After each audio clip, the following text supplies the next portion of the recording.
Sveicināti! Šajā video jūs redzēsiet, kā lietot GPS centrs sekošanas sistēmu.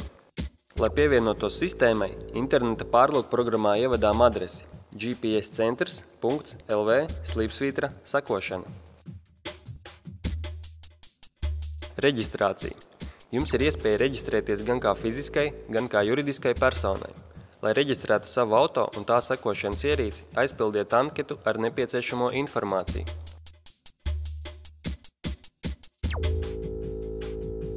Autorizācija. Ievadām e-pasta adresi un paroli un apstiprinām ienākšanu. Tālāk ekrānā redzama Latvijas ģeogrāfiskā karte, informācijas lauks un jūsu sekošanas ierīces. Pieejama arī izvēle reālais laiks, vēsture, atskaites, zonas un konts. Sadaļā reālais laiks, uzspiežot uz sekošanas ierīces, sistēma parāda precīzu objekta atrašanās vietu kartē un pēdējos 7 fiksētos punktus. Info laukā redzama informācija par objekta stāvēšanas vai kustības laiku, ātrumu, datumu, adresi un koordinātām. Dzeltens simbols pie ierīces nozīmē to, ka aizdedze pašlaik ir izslēgta. Zaļš simbols ziņot par ieslēgtu aizdedzi, bet sarkans, ka no ierīces netiek saņemti dati. Labajā pusē redzama digitālā karte, satelīta attēls vai satelīta attēls ar digitalizētām ielām. Sadaļā vēsture, atzīmējot info laukā periodu, par kuru vēlaties saņemt informāciju, dienu, mēnesi, gadu un laiku, ir iespējams saņemt datus par jebkuras jūsu reģistrētās ierīces vēsturi. Pēc jūsu izvēlētā laika perioda kartē ir redzams maršruts. Kreisajā pusē fiksētie punkti – datums, laiks, veiktais attēlums un kustības ātrums.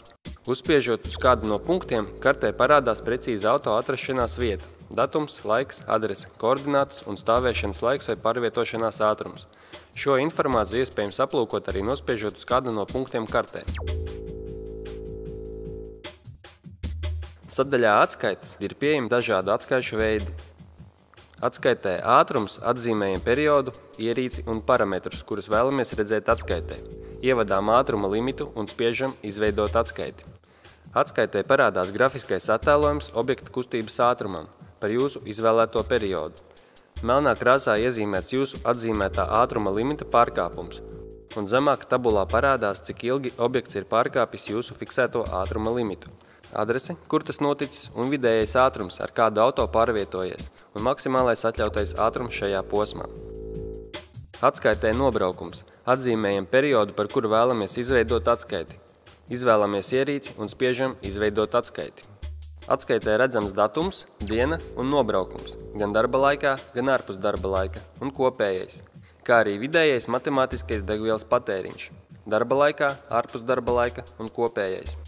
Zemāk redzami kopējie rādītāji un procentuālais sadalījums. Vid, jeb valsts ieņēmumu dienesta ceļazīme. Lai izveidotu atskaiti, atzīmējam periodu, par kuru vēlamies izveidot atskaiti. Izvēlamies ierīci un spiežam izveidot ceļazīmi. Tā ir standarta forma, kurā sistēma automātiski ievieto maršruta adreses, no kurienes uz kurieni, nobrauktos kilometrus un patērētos degvielas litrus, kas ir matemātiskais aprēķins, vidējais patēriņš jauktajā ciklā, kas reizināts ar nobrauktajiem kilometriem. Un tālāk jums tikai jāizpilda ceļazīme ar nepieciešamo informāciju. Zonas. Zonas ir speciāla sadaļa, ar kuras palīdzību jums ir iespēja iegūt informāciju par objekta atrašanos kādā noteiktā vietā, šīs vietas pamešanu vai tieši pretēji ierašanās brīdi. Lai izveidotu zonu, jāatzīmē vieta kartē, punkts, ap kuru tiks izveidota nepieciešamā zona. Uzklikšķinot kartē, iezīmēsies sarkana zona ar 2 simboliem. Zonu ir iespējams pārvietot, klikšķinot uz nepieciešamās vietas kartē vai klikšķinot uz simbolu numur 1 un pārvietojot to uz nepieciešamo vietu.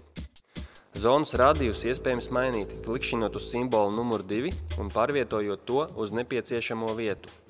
Atzīmētajai zonai izvēlamies nosaukumu un ierakstām to laukā nosaukums. Saglabājam zonu, nospiežot uz pogas saglabāt.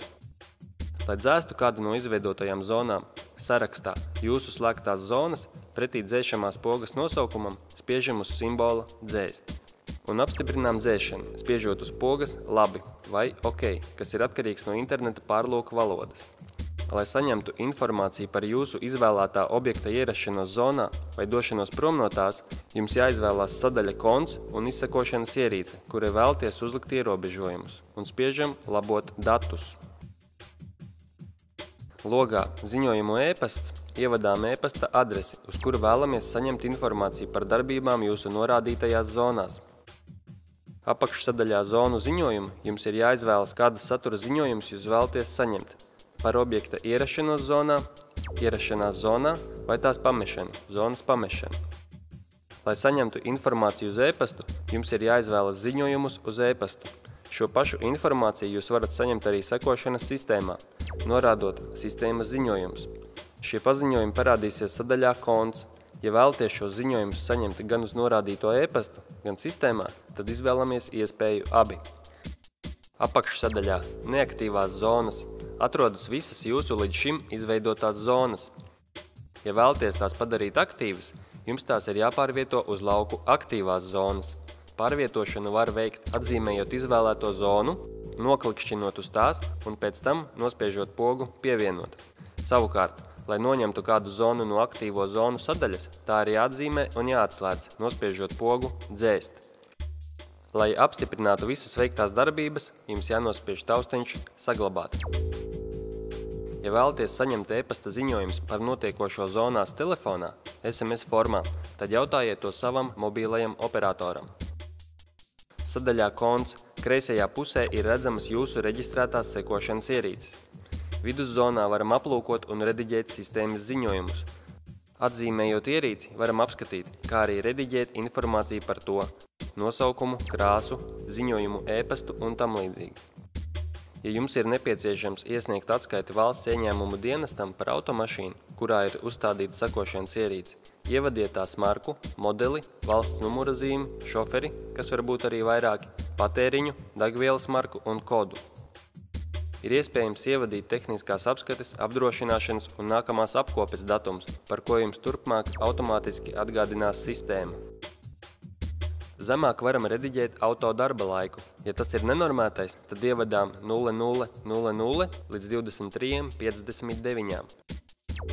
Tālāk mēs varam atzīmēt, kādos gadījumos saņemt sistēmas ziņojumus par dažādiem notikumiem, piemēram, datu saņemšanas pārtraukumu, kad nav GPS signāla vai GSM zonas, par ieslēgtu vai izslēgtu aizdedzi, aktivizētu trauksmes pogu vai noteiktā ātruma limita pārkāpumu. Zonu ziņojumos varam atzīmēt vai saņemt ziņojumus par ierašanos zonā vai tās pamešanu. Ja ir kādi jautājumi, jums ir iespēja sazināties ar mums, izmantojot speciālu saziņas formu. Sistēmā jums ir iespējams nomainīt arī tarifa plānu vai atteikties no pakalpojuma. Labajā pusē varam aplūkot personīgos rēķinus.